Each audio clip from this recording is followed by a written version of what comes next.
使用茶殼以及茶汁進行投茶，亦都稱為製茶嘅過程。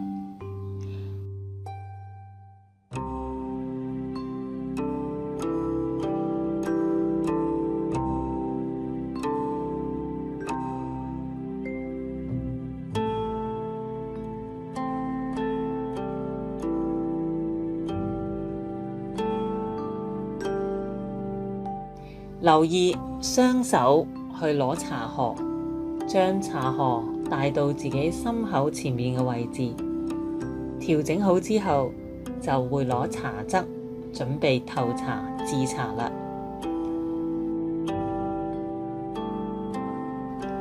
撥茶嘅時候，唔知有冇留意到，我會先將茶葉往上推，之後再將茶葉撥返落嚟，目的係將碎茶先置入蓋碗，再用完整嘅茶葉將蓋碗裏邊較為細碎嘅茶覆蓋。喺沖泡茶嘅時候，碎茶就冇咁容易倒出嚟啦。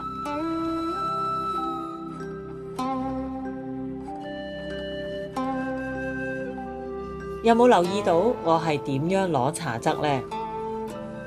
手指要合埋，千祈唔好分開晒。手攞茶汁嘅位置唔適宜太前或者太後，或者好似攞筆寫字呢個形態，都係唔夠美觀。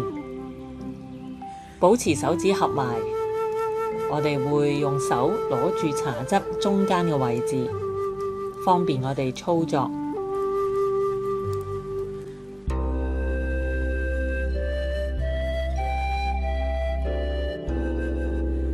雙手攞起茶殼，調整，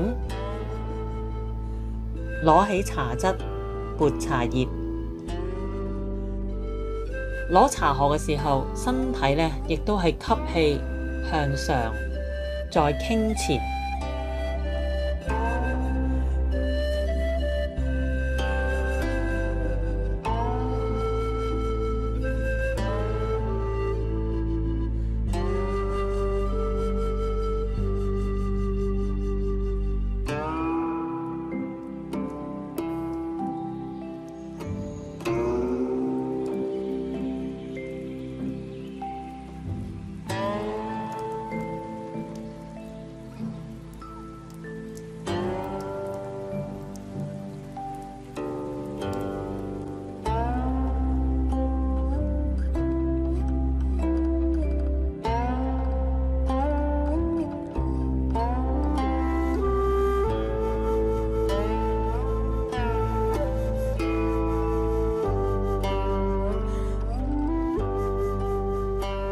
茶道過程裏邊，冇一個動作係多餘，而每個動作背後都係有意義、有目的。